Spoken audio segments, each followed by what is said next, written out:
Diagram diagrams in a match. Count on my hand that amount to the galaxies. This is the story of my best idea that went nowhere, and what inspired me to talk about it. The concept was to develop a simple, modular, easy to transport event lighting system that is outdoor capable and can synchronize with music without the need for a lighting guy. My first prototypes could be made at home with a 3D printer and access to a table saw. These first prototypes are actually still working today, and they inspired me to continue developing and testing for about 2 years. The final product is actually directly behind me, and I finished and launched it about 10 months ago. They've survived Canadian winters, I've flown with them across international borders, and I've set up and torn down this design hundreds of times. Overall, I love this final design. But despite all this, I never sold or shipped a single one, and you likely never would have even heard about them if it wasn't for this guy. This is really just the beginning of our journey to bring unbelievable open source lighting and visual arts into the music and video industry. I encourage you to check out his channel, which is Super Valid Designs, and I've dropped a link in the description, so check that out after watching this video, of course. His last video dropped just a few days ago, and it completely changed how I think about my product. In many ways, him and I have been on the same journey.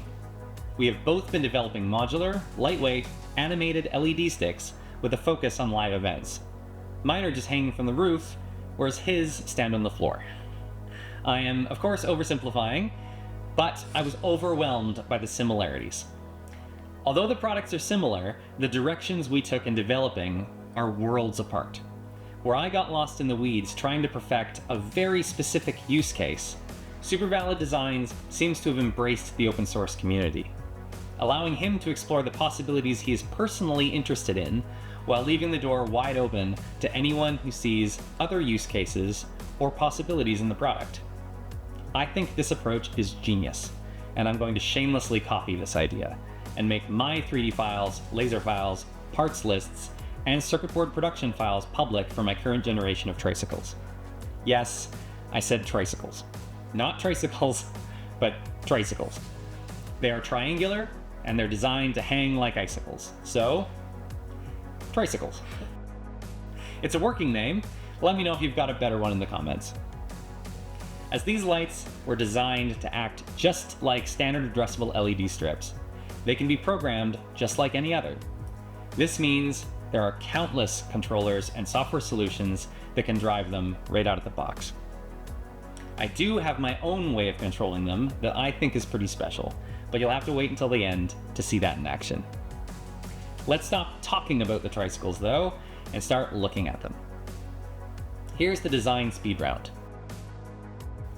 Triangles pack with almost perfect efficiency. In fact, there are well over 30 tricycles in this box. This efficient packing makes transport a breeze. I definitely chased a smooth and even lighting effect with these lights. The final design of our custom circuit board aims multiple LEDs in 4 separate directions for every software pixel. This results in a soft and very even light output on every side of the tricycle.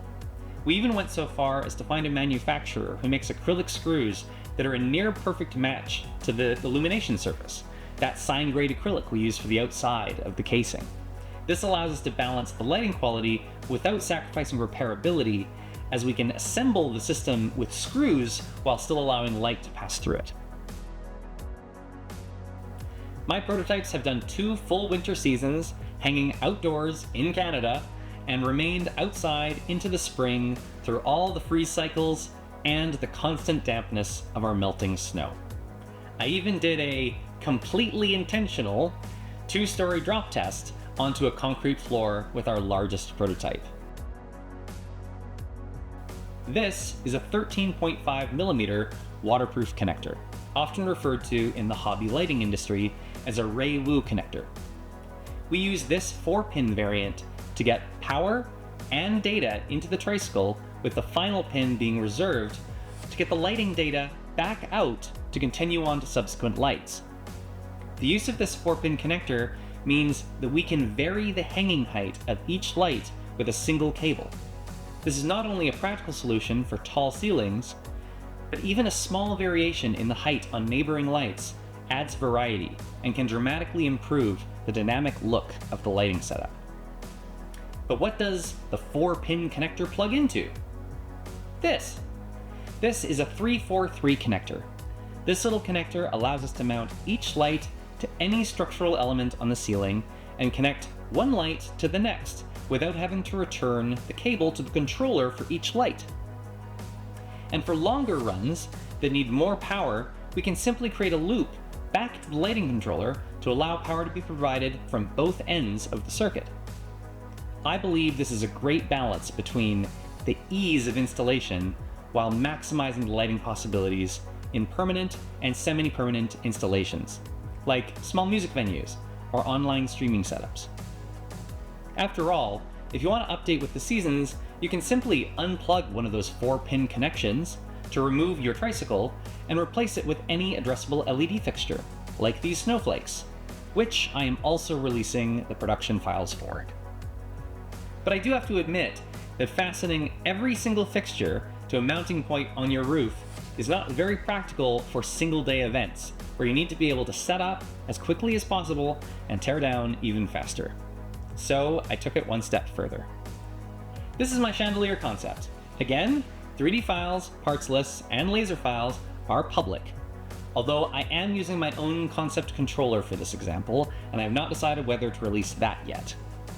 This design uses weight-rated paracord and locking weight-rated carabiners to hold your power system, 7 individual light fixtures, and my own design of wireless DMX lighting controller, all from one point. This means you can set up 7 lights from a single overhead load-bearing structure. And because the data is wireless, you only need to plug it in. The real beauty is that we've designed this enclosure to snap-fit PowerCon power ports. And we've designed our controller with a power supply that auto-adapts to 120 volts, 240 volts, and both 60 Hz and 50 Hz power frequencies. So not only is this power daisy-chainable from one light to the next, but adapters are also readily available to keep your wiring clean if your setup isn't just a simple straight line. So here's where it gets really interesting to me. If we can wirelessly grab a DMX signal, as we've already done in the chandeliers, could we make a tiny version that runs on a battery? And if so, could we make it small enough to work as a centerpiece light for tables at a gala or a wedding reception? And if we can do that, could we make it wearable? Like, make it so small that it actually fits on your face like a pair of glasses? And can we retain full wireless and animation support, let's say for performers to wear at a venue? Turns out that one's actually pretty easy. So, can we make enough of them that the entire audience could wear them at a performance? Those look pretty cool, but could we hide the circuit board altogether and make the electronics look a little bit more elegant? Maybe something like this? Now we're getting somewhere. But just how many LEDs can we drive wirelessly on battery power while only consuming about 8 DMX channels? Turns out it's about 700, but we have a prototype that can do 12,000. I bet streamers would love to have their logo animating behind them. Now here's a true long shot. Denon DJ is now including SoundSwitch, a DMX platform, in their standalone DJ controllers. You don't even need a laptop anymore. Could I maybe reach out to them and have support for our DMX controller right within SoundSwitch? OMG. They said yes. So maybe you can see how my journey went so deep into the weeds. All of a sudden, I find myself hiring help to write firmware for a DMX controller to interface with a very specific software that comes installed on a very small group of DJ controllers, and I bet most people with this equipment probably don't even use SoundSwitch.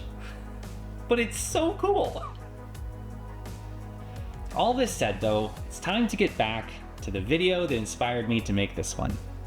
I think that Super Valid Designs got it right in their video. As stoked as I am with the progress I've made, I've worked myself into a niche within a subset of one category of lighting. So instead, I'm going to slow down and I'm taking this opportunity to talk about the product I've made. I'm making it public so that those who are interested can run with it and see if there's enough interest for me to chase my crazy project ideas. So before I do my best to show you what my contraptions can do, I'm just going to encourage you to check out the files I'm making public and comment below if there's an area of this 2-year rabbit hole that you would like to know more about. I don't lack the motivation to make crazy things a reality, but if I've learned one thing, I should see if the concept has merit before diving in too deep. Thanks for watching.